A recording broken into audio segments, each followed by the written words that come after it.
যেই দেশে মদ খাবার ক্লাবগুলি চালু থাকে, দুঃখের বিষয় হলো মাদ্রাসা, স্কুল, কলেজ এবং বিভিন্ন রকমের হেফজখানা গুলি আজকের চালু নাই। আমি সরকারের কাছে অনুরোধ করব, যদি এই রকম ডিজে পার্টি যদি চালু থাকে, যদি ক্লাবগুলি, নাইট ক্লাবগুলি যদি চালু থাকে, তাহলে স্কুল মাদ্রাসাগুলিও স্বাস্থ্যসম্মত রক্ষা করে সরকারের বিধিমালা মেনে সেটা খুলে দিলে বলে হয় অবশ্যই কোরআন তেলাওয়াত হবে, মানুষ এলেম পাবে। যেখানে মদের চর্চা চলে, এলেমের চর্চা বন্ধ হয়ে যায়, এই জাতি তো পরবর্তীতে জাহিলিয়াত যুগের চাইতেও ভয়াবহ জাতি উপহার দেবে, ঠিক কি? কিন্তু জাহিলিয়াত যুগে 5টি জিনিস ছিল, সেই জিনিস আবার আমাদের ধর্মের মধ্যে সংযোগ করে রাসূল সাল্লাল্লাহু আলাইহি সাল্লামের খেলাফত থেকে শুরু করে যেই খেলাফত সুন্দরভাবে চলছিল, যেই রাষ্ট্র সুন্দরভাবে চলছিল, সেই রাষ্ট্র থেকে আস্তে আস্তে সেগুলি ডিলিট করে আবার সেই জাহিলিয়াত যুগের যে সমস্ত জিনিসগুলি ছিল আবার ঢুকানো হচ্ছে।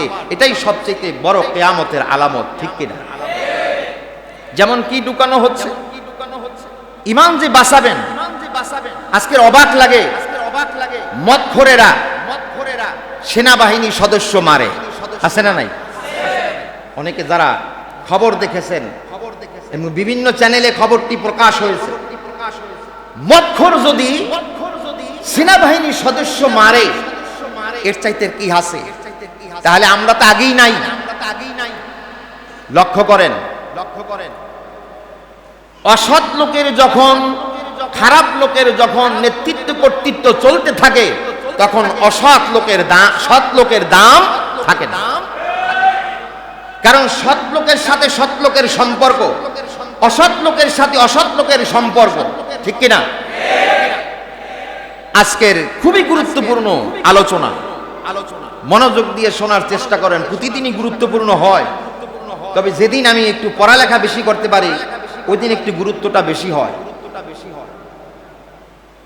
আপনি দেখেন যেই মুসলিম কান্ট্রি, শুধু আমারটা বলবো না, অসংখ্য মুসলিম কান্ট্রি নামে আছে, কিন্তু শরীয়ত মোতাবেক মুসলিম কান্ট্রি নাই, এই কথা বললেই সমস্যা। কিন্তু আজকের লেখেন, আমি নামটি নিতে চাচ্ছি না, তারপরও বাধ্য হয় নিতে হয়। আমাদের দেশের একটি নায়িকা, তাকে বলা হচ্ছে তারকা, সর্বশ্রেষ্ঠ তারকা, সর্বশ্রেষ্ঠ মহান নারী, মানে এক এক তার জন্য ডিজিকেশন দিচ্ছে, সুন্দর সুন্দর দিচ্ছে। দেখেন বাস্তব কত কথা, সত্য কত। কিন্তু এই নারী সম্পর্কে কেউ গবেষণা করেছে? এই নারী মদ পান করে এবং কয়েকটি ক্লাবে গেছে, যার নাম পরিমাণী আজকে বিভিন্ন নেটে ভাইরাল হয়ে গেছে। তার দাম কত? সাথে সাথে সে অপকর্ম করলো, সে আবার তাড়াতাড়ি মামলা করলো এবং প্রধানমন্ত্রীর কাছে বলে মামলা করেছে এবং সংসদেও আলোচনা হয়েছে। এবং দুঃখের বিষয় হলো, আমি বলি না আজকের করোনা এসেছে, আরো ভয়াবহ করোনা আসতে পারে। কালকের খবরে দেখলাম ইন্ডিয়ান সেই ভাইরাস ঢুকে পড়েছে, আরো বড় ধরনের করোনা হতে পারে বা হবে। আমি দুইটি কথা বললাম এই জন্য, কারণ আমি তো জানি না।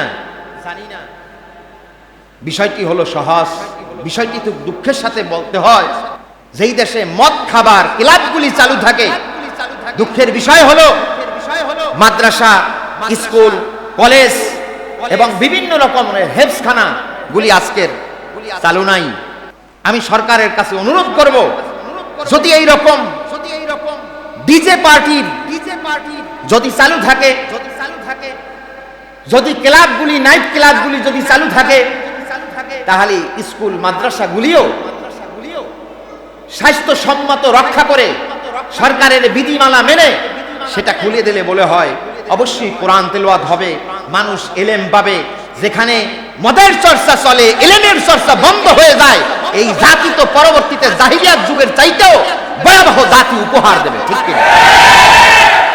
সত্যিটা আরো ভয়াবহ তথ্য হলো সৌদি আরব এক কিশোরকে বাংলাদেশের জাতিসংঘ পর্যন্ত, মানবাধিকার পর্যন্ত বলেছে এই ছেলেটাকে রক্ষা করা হোক, কিন্তু সেই ছেলেটাকেও তারা রক্ষা করে নাই, নির্যাতন করেছে। এবং সেখানে তাদের যে আইন আছে সেই আইনে তাকে হত্যা করা হয়েছে। কি অপরাধ? কি রাষ্ট্রের বিরুদ্ধে কথা বলেছে। আমাদের অধিকাংশ আলেমের কি অপরাধ? বলে আমরা উস্কানিমূলক কথা বলি না।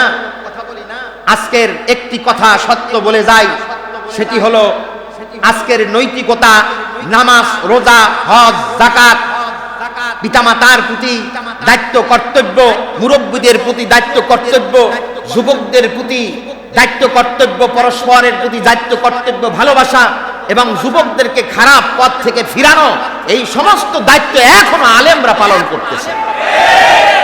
কিন্তু যখন আলেম, আল্লাহ রসুল বলেছেন কিয়ামতের জন্য অপেক্ষা করো, যখন আলেম আস্তে আস্তে বিজ্ঞ আলেমগুলি চলে যাবে বা শেষ করা হবে, তখন তোমরা জাহিলিয়াতের যুগের চাইতেও বড় বড় যুগের অপেক্ষা করো।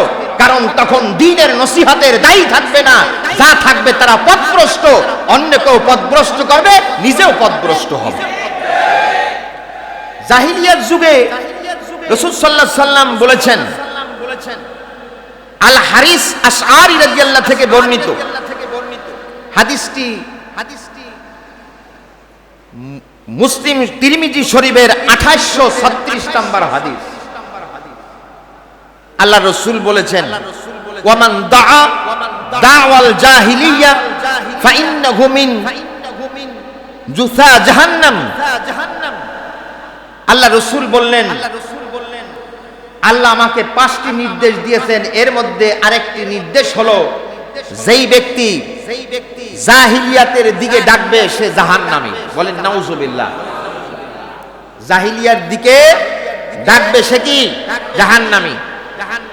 ফাকালা রাসূল ইয়া রাসূলুল্লাহ, একজন সাহাবী জিজ্ঞাসা করলো, হে আল্লাহর রাসূল, ওয়া ইন সাল্লা ওয়া ইন সামা, যদি সে রোজাও রাখে, নামাজও পড়ে। খেয়াল দিয়ে শোনেন, আজকের এলেমের নূর নিতে পারতেছেন না কেন? পাপের কারণে নূর নিতে পারতেছেন না। বেগানা নারীরা, লজ্জাহীন নারীরা এবং খারাপ লোকেরা আমাদের কাছ থেকে কোরআনের নূর, হাদিসের নূর, ধর্মীয় নূর কেড়ে নিচ্ছে, ঠিক কিনা? এই জন্য আজকের যত কথা বলি, মানুষের হুঁশ নাই, মানুষ শুধু নিজেরটা নিয়েই তর্ক করে। Islam is the complete code of life. ইসলাম হলো সর্বাঙ্গ জীবন ব্যবস্থা। কেন তুমি ক্ষুদ্র ক্ষুদ্র নিয়ে আজকের ঝগড়া করো? ইসলামের কমপ্লিটের কথাটাও বলো মানুষের কাছে। আজকের দেখেন, এখানে আমি আরো তথ্য নিয়ে এসেছি। আজকের হাদিস, ছোট্ট ছোট্ট হাদিস নিয়ে মানুষ ঝগড়া করে, নিজেরটা বড় করে দেখে, একটি বিষয় নিয়েই থাকে, অন্য বিষয়ের মধ্যে হাত দেয় না। আসলে ইসলাম কি ছোট বিষয়? যেখানে আয়েশা রাদিয়াল্লাহু আনহা বললেন, কোরআনের আয়াত 6666টি, হযরতে আলী রাদিয়াল্লাহু আনহু বললেন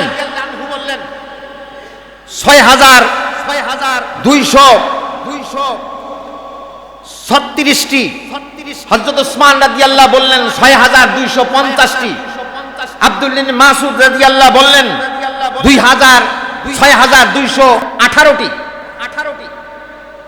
এখন এর সমাধান কি? প্রত্যেকটাই ঠিক আছে, সমাধান আলাদা আলাদা। রাসূল সাল্লাল্লাহু আলাইহি সাল্লামের কাছ থেকে যখন কোরআন শুনতেন, তখন কোরআন রাসূল সাল্লাল্লাহু আলাইহি সাল্লাম যখন পড়তেন, যেখানে নিঃশ্বাস ফেলতেন ওখানে এরকম আয়াত ধরে ধরে তারা এরকম গবেষণা বের করেছিলেন এবং নিখুঁতভাবে তারা অনেকেই বের করতে পারেন নাই।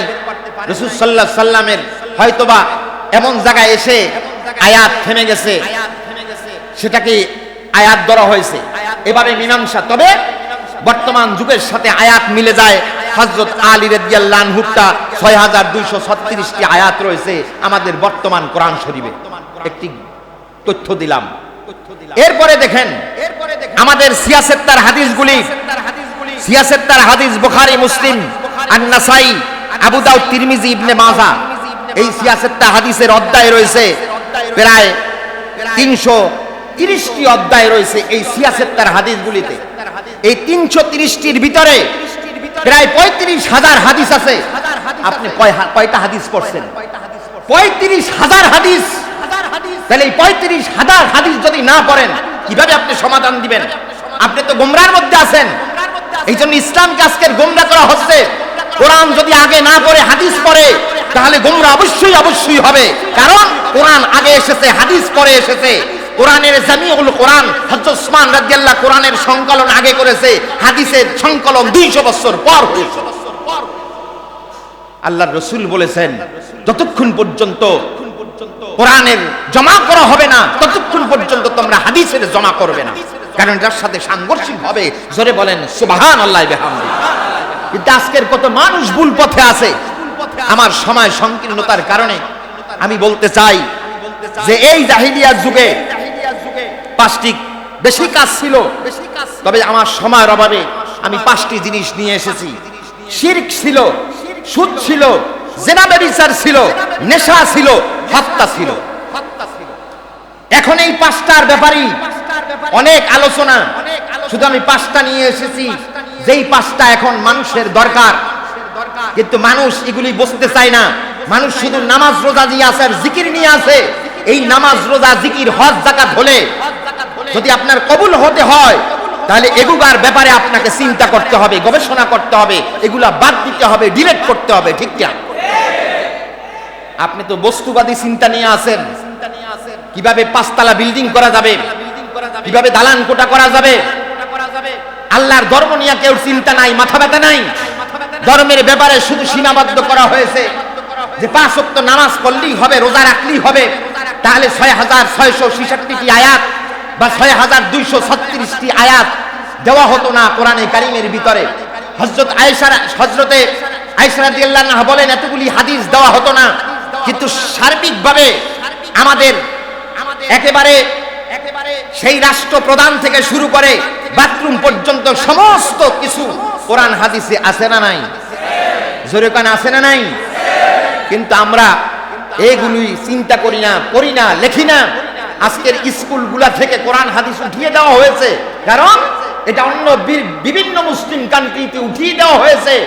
কারণ তাগুতি শক্তি যদি জারি করতে হয় তাহলে ধর্মীয় শিক্ষা ব্যবস্থা যদি আপনার ভিতরে ঢুকে তাহলে আপনি তো ভালো হয়ে যাবেন। কিভাবে মদ চলবে, কিভাবে জিনা চলবে, কিভাবে আপনার বিচ পার্টি চলবে, কিভাবে ক্লাবের ভিতরে দর্শন এবং ইজ্জত নষ্ট করা হবে, এইগুলির কারণে এগুলি বন্ধ করা হয়েছে। কারণ এক শ্রেণীর ধনাঢ্য ব্যক্তি বা ক্ষমতাশীল ব্যক্তি চায় সব সময় তারা খারাপ কাজ করতে, ধর্মকে যদি প্রতিষ্ঠিত করতে দেওয়া হবে না এই জন্য, তাহলে তাদের মদ খাওয়া চলবে না, সুদ খাওয়া চলবে না, জিনা করা চলবে না এবং রাহাজানি চিন্তাই চলবে না। এই জন্য তারা আল্লাহ রাব্বুল আলামিনের বিধানকে বাদ দিয়ে সেই জাহিলিয়ার যুগে যেগুলি চলছিল আবার সেগুলি ধর্মের মধ্যে, অর্থাৎ বিভিন্ন রাষ্ট্রের মধ্যে, ধর্মের মধ্যে না, ধর্মের যে দিকগুলি সেদিকে উঠিয়ে দিয়ে ওইগুলি ঢুকানো হয়েছে। বুঝাইতে পারছি কথা? আপনি একটি কথা বোঝেন, আল্লাহর হুকুম কেন চলবে না? অনেকের কাছেই ভালো লাগে না। আল্লাহ রাব্বুল আলামিন বলেন ওয়া নুনাজ্জিলু মিনাল কুরআনি মা হুয়া শিফাউ ওয়া রাহমাতুল লিল মুমিনিন ওয়া লা ইয়াজিদুল যালিমিনা ইল্লা খাসারা। আল্লাহ রাব্বুল আলামিন বলেন কোরআন আমি নাজিল করে দিলাম, এটা একটা মহা ঔষধ। মানুষের ঔষধ যেমন কাজে লাগে, খাইলে পরে রোগ ভালো হয়। কিছু ঔষধ খাইতে হয়, রোগ ভালো হয়। কিছু ঔষধ আছে সেগুলি খাওয়া যায় না, চামড়ার উপর দিলেই চামড়ার রোগ ভালো হয়। ঠিক কিনা? আল্লাহ সুবহানাহু ওয়া তাআলা বলেন এমন কিছু ঔষধ আছে। আমাদের একটা সূরা আছে, সূরার নাম ফাতিহা। এই সূরার নাম সূরাতুশ শিফা। যদি আপনি পড়ে ফু দেন তাহলে অনেক রোগ ভালো হয়ে যায়। ঠিক কিনা? কিন্তু এই রোগগুলি আপনার ভালো হয়ে যায়, এর অর্থ হলো কিন্তু এই কোরআন যদি আপনার মানেন, তাহলে আপনার ভিতরে কিছু রোগ আছে, কিছু শিরকি রোগ আছে, যে জাহিলিয়ার যুগে শিরক ছিল, যেটা আমাদের অসংখ্য বন্ড পীরিরা আমাদের দ্বারা করায়, আছে না নাই? দেখেন আল্লাহ রাব্বুল আলামিন বলেন, আমি বানিয়ে কথা বলতেছি না, ইয়া আইয়ুহাল্লাযীনা আমানুত্তাকুল্লাহা ওয়াবতাগু ইলাইহিল ওয়াসিলাতা ওয়াজাহিদু ফি সাবিলিহি লাআল্লাকুম তুরহামুন। সাদাকাল্লাহুল আযীম। আল্লাহ বলতেছেন, হে ইমানদারগণ, তোমরা আল্লাহকে ভয় করো এবং ওসিলা তালাশ করো, অন্বেষণ করো। এখন অনেক বন্ড পীর বা কিছু কিছু পীরও আছে যারা এরা বলে আমরাই হলাম তোমাদের ওসিলা। যদি কর নাউজুবিল্লাহ। কাতাদা একজন বড় মাপের সাহাবী, আব্দুল্লাহ ইবনে আব্বাস রাদিয়াল্লাহু একজন বড় মাপের সাহাবী। তাদের বক্তব্য হলো, না, আই তাকাররাবু ইলাইহি বিতাআতি ওয়াল আমালি বিমা ইয়ারদিহি, তাফসীর ইবনে কাসির। সেখানে স্পষ্ট বলা হয়েছে, তোমরা যদি আল্লাহর নিকটবর্তী হতে চাও, যদি ওসিলা তালাশ করো, অন্বেষণ করো, তাহলে আল্লাহর আনুগত্য করো, আল্লাহর আমলের আনুগত্য করো এবং আল্লাহকে সন্তুষ্ট করো। কথা কয়টা? এই মেয়ে আওয়াজ দেন না কেন ভাইরা? তিনটা। কয়টা? তিনটা। কারণ আমাকে দিয়ে রেফারেন্স দেই, আমি যদি আমাকে উসিলা বানাই, তাহলে আমাকে মানার পর আমি ধরেন ভালো, কিন্তু আমার পরবর্তী ছেলে ভালো না থাকতে পারে। কথা বলেন না কেন? ভালো না থাকতে পারে। এই জন্য উসিলা বানানো যাবে না। এই জন্য উসিলা বানাতে হবে আল্লাহ রাব্বুল আলামিনের যে ব্যক্তি গোলামি করে।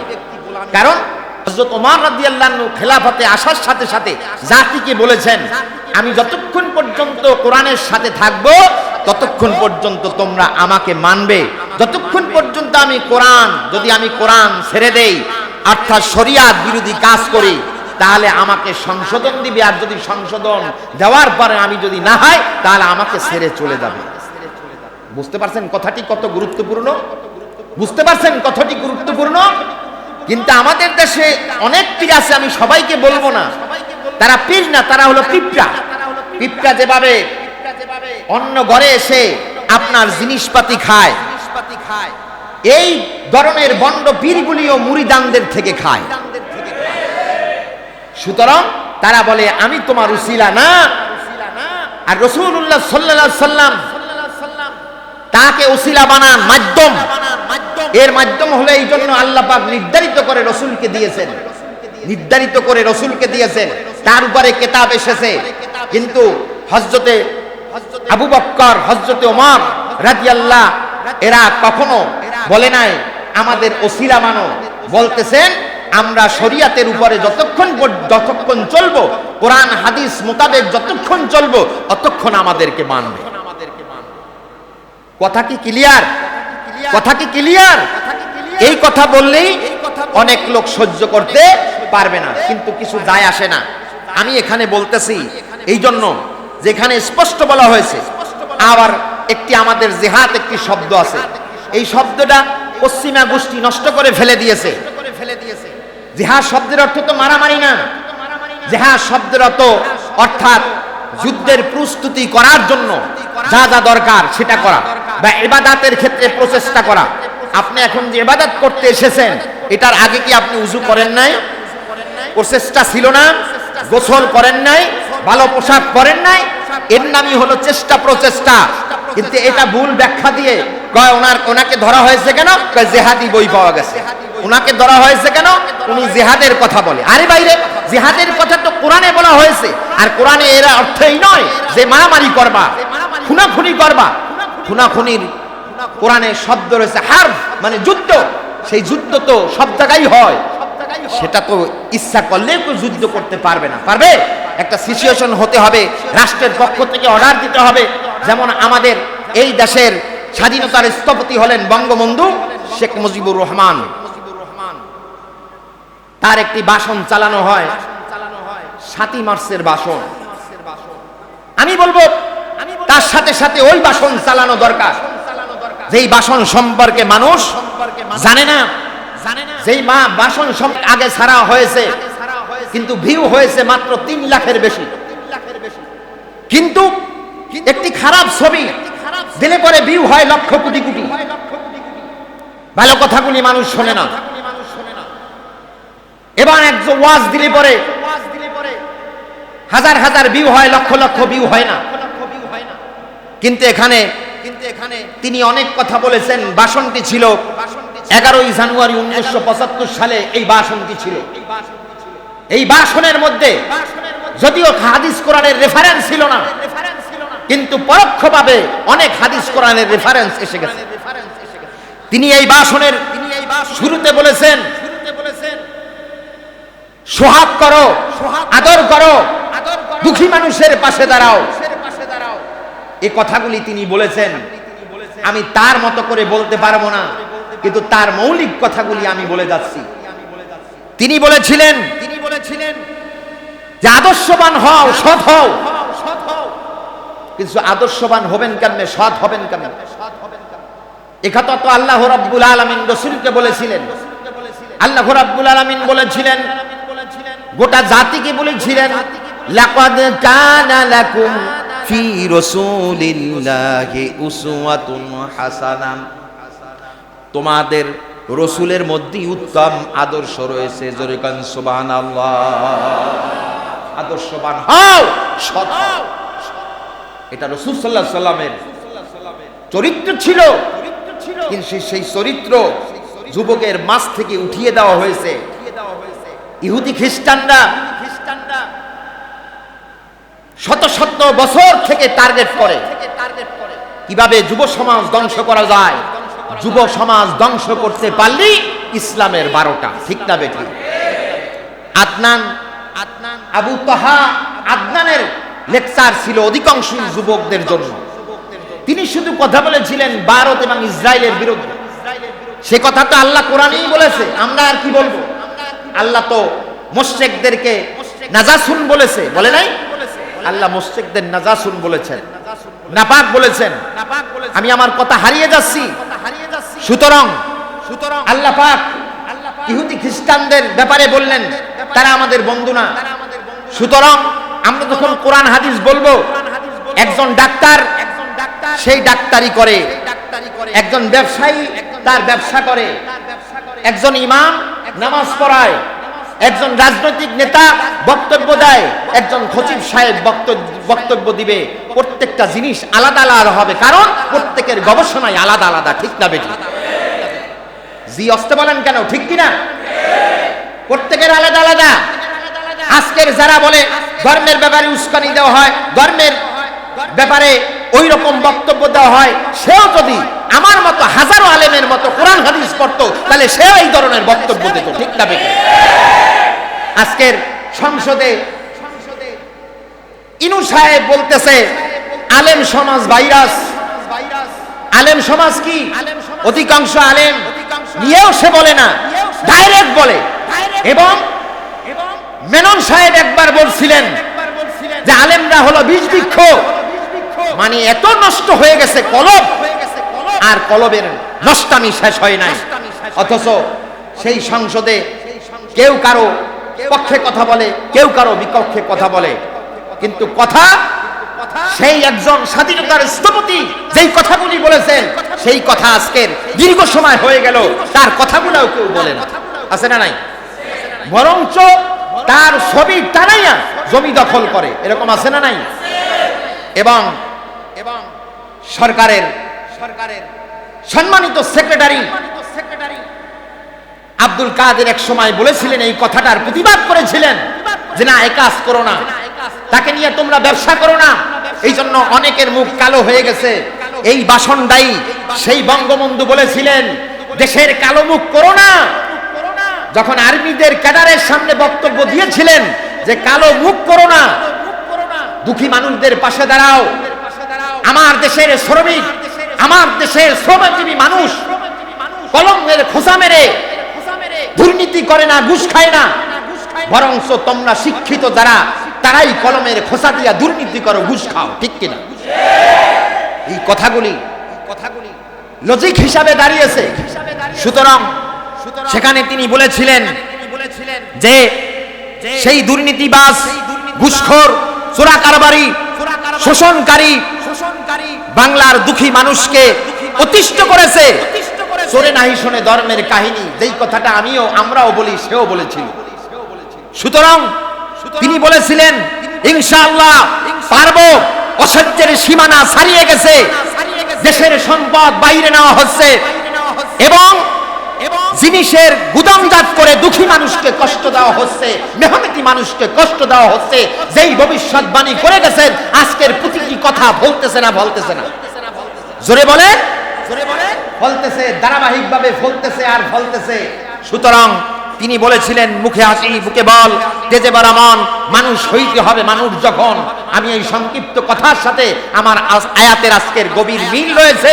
সুতরাং এই রাষ্ট্রনায়ক যেখানেই থাকুক না কেন, তার গুণগুলি মানুষের সামনে উপস্থাপন করলে তাকে যারা ভালোবাসে সেই মানুষগুলি সংশোধন হবে, ঠিক না বেটি?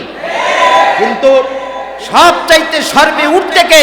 বিশ্বনবী হযরত মুহাম্মদ মুস্তাফা সাল্লাল্লাহু আলাইহি ওয়াসাল্লাম, তিনি হলেন সর্বোচ্চে। সুতরাং আমি আজকের যেই বিষয়গুলি কথা বলতে চাই সেটি হলো মিষ্টি সুন্নাত আজকের পালন করা হচ্ছে। মিষ্টি সুন্নাত যতদিন পালন করবেন আপনার কোনো অসুবিধা হবে না, ঠিক কিনা? জোরে কোন ঠিক কিনা? বউ নিয়ে ঘুরবেন, মিষ্টি সুন্নাত। খাওয়ার পরে মিষ্টি খাবেন, মিষ্টি সুন্নাত। মিলাদের পর সিন্নি খাবেন, মিষ্টি সুন্নাত। এই হালুয়াগুলি খাবেন, কারো বিরোধিতা আসবে না। যখনই বলবেন নেতাদেরকে মাদক ব্যবসা বন্ধ করো, তখনই আপনি শত্রু হয়ে যাবেন, ঠিক কিনা? যখনই বলবেন নেত্রীদেরকে পর্দা করো, তখনই আপনি বিরোধী হয়ে যাবেন, তখন আপনার কথা ভালো লাগবে না। কারণ আপনি যদি আমরা মোল্লা সাহেবরা যখন সিনেমা হলের মালিক, যখন মসজিদের সভাপতি হয়, সেই সভাপতি যখন বলে আমার সিনেমা হল উদ্বোধন করা হবে, আপনি মিলাদ পড়বেন। সেই সময় যদি কোনো হুজুর বা খতিব সেখানে গিয়া ইমাম সাহেব যখন মিলাদ পড়বে এবং মিষ্টি খাবে, তখন সে কিছুই বলবে না। কিন্তু ওই সিনেমা হলের মালিকের বিরুদ্ধে যখন বলবে যে না, আপনার ওই সিনেমায় আমি মিলাদ পড়তে পারবো না, এটা কোরআন বিরোধী, হাদিস বিরোধী, তখন ওই সভাপতি সাহেব আপনাকে মসজিদে রাখবে না। এটাই আমার আলোচনা। যদি আপনি কোরআনের হুকুম যদি সব জায়গায় থাকতো, তাহলে এই পাঁচটি জাহিলিয়াতের জিনিস আজকের আসতো না, শিরক আসতো না। আজকের অনেক মাজারে মাজারে শিরক হচ্ছে, অনেক দরবারে যারা পীর দাবি করতেছে, বন্ড পীর, তাদের মাজারে মাজারে শিরক হচ্ছে, ঠিক কিনা? আসতে বলেন কেন, ঠিক কিনা? সে যদি রোজাও রাখে, নামাজও পড়ে, কাজ হবে না। কারণ এক শ্রেণীর লোক জানতো রাসূল সাল্লাল্লাহু আলাইহি ওয়াসাল্লাম রোজা রাখবে, নামাজ পড়বে, কিন্তু আবার ধর্মের বিরুদ্ধে কাজ করবে। দুইটির ব্যাখ্যা কি? দুইটির ব্যাখ্যা হলো সে বলবে আমি তো নামাজ পড়ি, রোজা করি, ওর চাইতে কি কম বুঝি নাকি? এই কথা বলে সে অন্যায় কাজগুলি সমাজে চালু করবে, আছে না নাই? কিন্তু আল্লাহ রাসূল বলেছেন যদি সে নামাজও পড়ে, রোজাও করে, কিন্তু কোরআনের বিরুদ্ধে চলাফেরা করে, তাহলে তার এই নামাজ রোজা হবে না। সেই জন্য জাহিলিয়াত যুগে পাঁচটি কাজ ছিল। একটি কাজ শিরক, সুদ, জিনা, ব্যভিচার, নেশা, হত্যা। আল্লাহ রাসূল বলেন কিয়ামত ততক্ষণ পর্যন্ত হবে না যতক্ষণ পর্যন্ত এই কয়টি জিনিস না ঘটবে। মেইন জিনিসগুলি আমি নিয়ে এসেছি, সেটা হলো পাহাড়ের মতো উঁচু উঁচু বিল্ডিং হবে, হইতেছে কিনা? মা রাজকন্যা জন্ম দিবে, মা প্রজা হিসাবে থাকবে, মেয়ে রাজা হিসাবে, রানী হিসাবে থাকবে। গ্রাম থেকে মানুষ এসে শহরে ঘর বাড়ি বানাবে, উঁচু উঁচু বিল্ডিং বানাবে। চতুর্থ নাম্বার হলো হত্যা করা হবে, কিন্তু সে হত্যা সম্পর্কে জানবে না, আছে না নাই? হত্যা হবে কিন্তু কি জন্য তাকে হত্যা করা হয়েছে সে জানবে না। রাসূল সাল্লাল্লাহু আলাইহি সাল্লামকে রাসূল সাল্লাল্লাহু আলাইহি সাল্লাম বললেন লা তাকুমুস সাআ হাত্তা ইয়াকুনু হারাজ। ক্বালু আমাল হারাজ ইয়া রাসূলুল্লাহ। আল্লাহ রাসূলকে বললেন, সাহাবীরা বললেন ইয়া রাসূলুল্লাহ হারাজ বলতে কি বুঝাচ্ছেন? আল্লাহ রাসূল বললেন কিয়ামত ততক্ষণ পর্যন্ত সংগঠিত হবে না যতক্ষণ পর্যন্ত হারাজ সংগঠিত হবে না। আল্লাহ রসুল বললেন হারাজ হলো আল কতলু, হত্যা। আর হত্যা মানুষকে হত্যা করবে, কিন্তু ওই মানুষটা জানতে পারবে না কি জন্য তাকে হত্যা করা হয়েছে, ঠিক কিনা? দেখছেন একজন পুলিশ 3 জন হত্যা করছে, পরকিয়া না কি ছিল? তাহলে আল্লাহর বিধানের বাইরে গেলে ক্ষতি হবে কি হবে না? যেরকম হবে কি হবে না? হবে, আল্লাহ আগেই বলে দিয়েছেন। এরপরে বলা হয়েছে মাতালের সংখ্যা বেড়ে যাবে, নেশা বেড়ে যাবে। দেখেন না পরিমণি কি করছে কাজটা, তার পোশাক আশাক দেখছেন অবস্থা কি? যারা নিজের মধ্যে দেখেন তার পোশাক কি, সে 12টার পর পর ক্লাবে যায়, আবার ক্লাবের বিরুদ্ধে কেস করে। আমি তা ক্লাবওয়ালাদের ভালো বলি না, নাসিরউদ্দিন খুব খারাপ লোক, সে আবার কি করেছে, তাকে আবার সংসদে মুক্তি চাইছে কিছু কিছু লোক। কয় আইনের গতিতে আইন চলবে, কিন্তু তারে মুক্তি দেওয়া হোক। কিন্তু এই সমস্ত লোক ধর্মীয় কলামিস্ট আবু তাহা আদনানের ব্যাপারে তো মুক্তি চাইল না। আরো 2-1 আলেম, যারা 2-1, আমি সবাইকে বলবো না, কেউ যদি কোনো রাষ্ট্রের বিরুদ্ধে কথা বলে থাকে তাহলে রাষ্ট্র যেভাবে চলে সেটা সমঝোতা করতে হবে। নিয়ম হলো সমঝোতা করতে হবে, রাষ্ট্রের প্রধানদের সাথে সমঝোতা করতে হবে। কিন্তু বিষয়টি তীক্ষ্ণভাবে, কিন্তু হক কথাগুলি আমাকে বলতে হবে কোরআন হাদিস দিয়া পরিমাপ করে। তারপরেও আমাদের আশঙ্কা থাকবে যে বাতিলরা আমাদের উপরে চেপে বসবে, এই নিশ্চয়তা নিয়েই আমাদের কথা বলতে হবে, ঠিক না বেঠিক? হক কথা তো বাদ দেওয়া যাবে না, কারণ আল্লাহ পাক বলেছেন আমার চাইতে তার কথা সত্য, আমার চাইতে তার কথা আর সত্য হতে পারে। এই জন্য আল্লাহ যা বলেন সৎ কি, সৎ কি, মুখ থেকে আওয়াজ বাইরে না কেন, সৎ কি, সত্য। এই সত্ত্বেও হচ্ছে আমরা মানছি না। সুদ বেড়ে যাবে, যাকাত দিবে না, যাকাতকে জরিমানা মনে করবে, আছে না নাই? জোরে বলে, সুদ বাড়ছে না কমছে? নারী পর্দা হীন হচ্ছে না, কম হচ্ছে না বেশি হচ্ছে? বেশি হচ্ছে। দেখাতে কি বেপর্দা হচ্ছে, দেখাতে কি বেপর্দা হচ্ছে। সুতরাং রাসূলুল্লাহ সাল্লাল্লাহু আলাইহি সাল্লাম বললেন যে আমার ওই জিনিসটা যতক্ষণ পর্যন্ত না হবে সেটা হলো কাআযনাবিল বাকরা ইয়াদরিবুনা বিহান নাস। 2টি জিনিস সংগঠিত হবে এই কিয়ামতের আগে। একটি হলো তিনি গরুর সাথে তুলনা দিয়েছেন, গরুর ল্যাজ আছে না নাই? এই ল্যাজের মতো তাদের কাছে লাঠি থাকবে, চাবুক থাকবে। এই চাবুকের কথা, লাঠির কথা মনে হলে আমার পাপিয়ার কথা মনে হয়, কারণ পাপিয়া পাপ করতে করতে এই লাঠি লইয়া যেই একটা বাপ দেখাইছে, সেটা ধরা খাইছে না? খাইছে।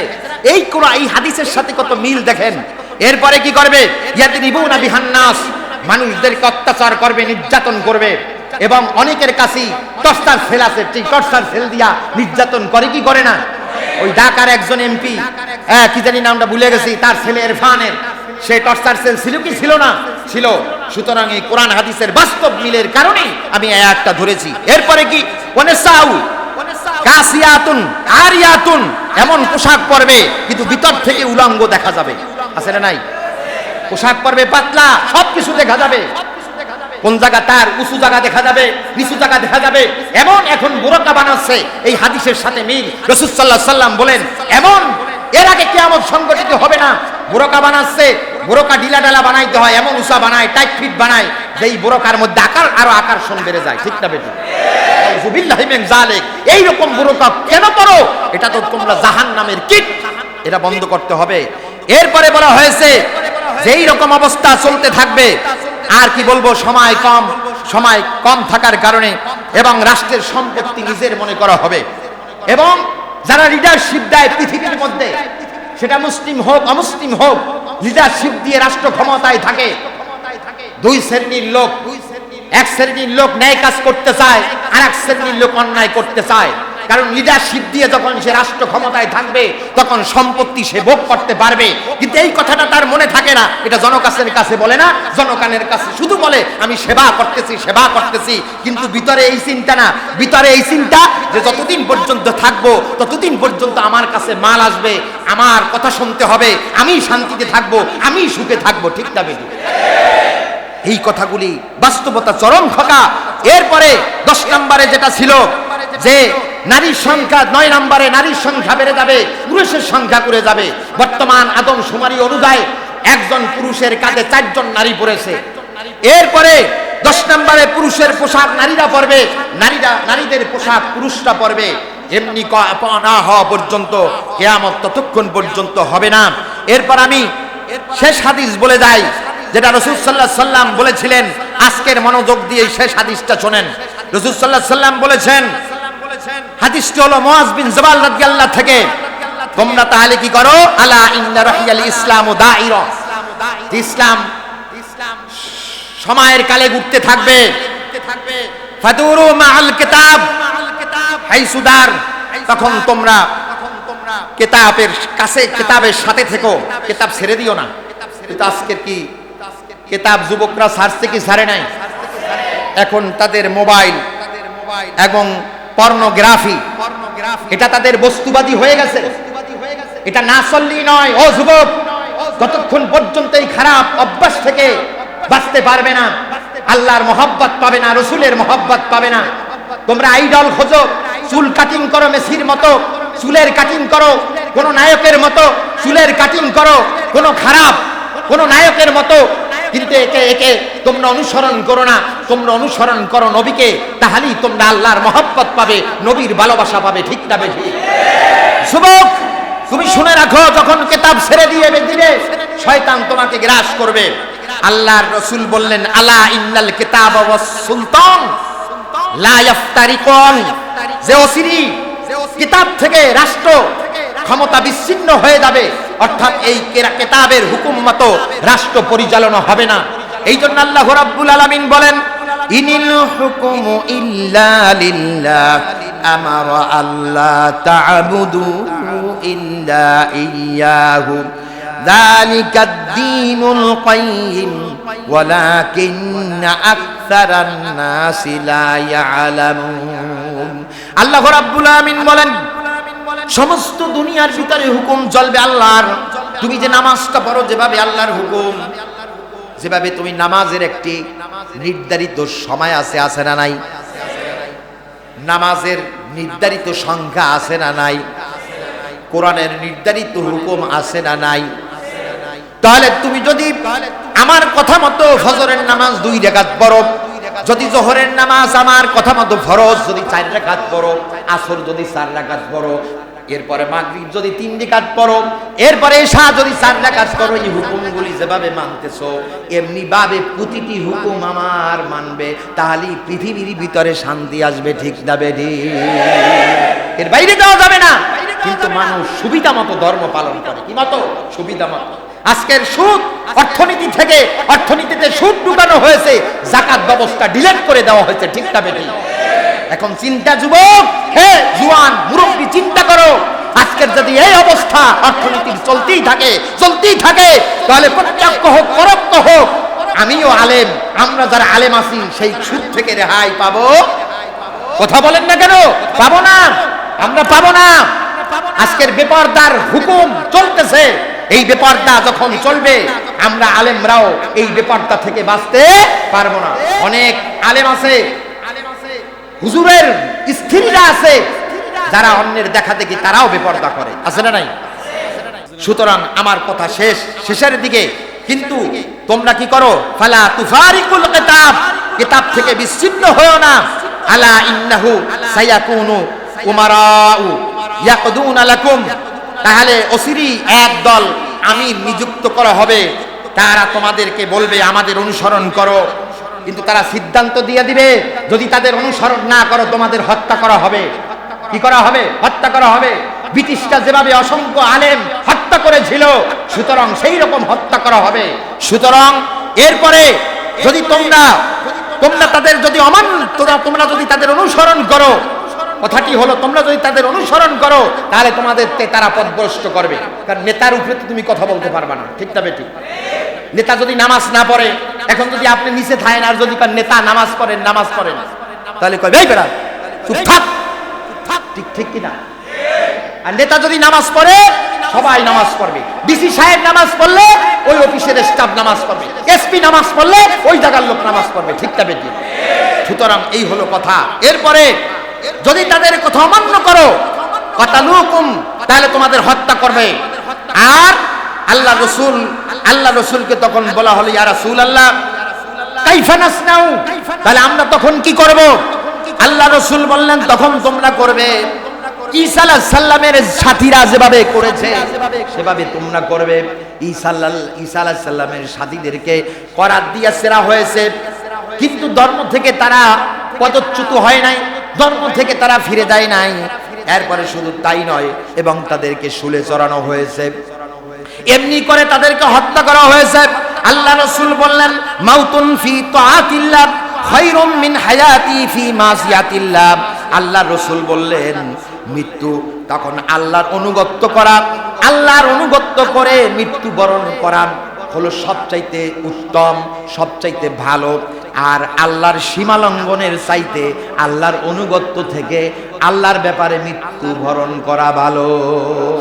কে বলেছেন? বিশ্বনবী, বিশ্ব কথা, মানবতার মুক্তির কথা। সুতরাং আল্লাহ রাব্বুল আলামিন আমাদের সকলকে আমল করার তৌফিক দান করুক।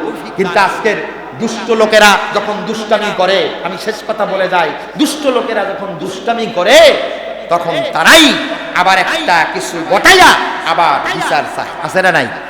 আমাদের সেই নায়িকা পরিমণি নর্তকীর অবস্থা হলো সেটা। 12 মাস ব্যাং থাকে, ব্যাং 12 মাস পানির মধ্যে ব্যাং। এখন ব্যাং আবার উল্টা নালিশ দেয় রাজার কাছে, রাজা আমি তো পানিতে নামতে চাই না, আমারে নামাইয়া সর্দি বানাইতে চায়। আমার হলো কথাটা হলো, রাজায় বলতেছ তোর 12 মাস পানিতে থাকা তোর অভ্যাস, আর তুই বলতেছ তোরে নামাইয়া আবার সর্দি বানাইবে। এটা কেমন কথা বললি? সুতরাং আমাদের দেশে এই রকম কতগুলি নষ্ট ভ্রষ্ট বদমাইশ রয়েছে যারা অপকর্ম করে আবার কিছুদিন পর হেডের বিচার আছে না। আল্লাহ সকলকে আমল করার তৌফিক দান করুক।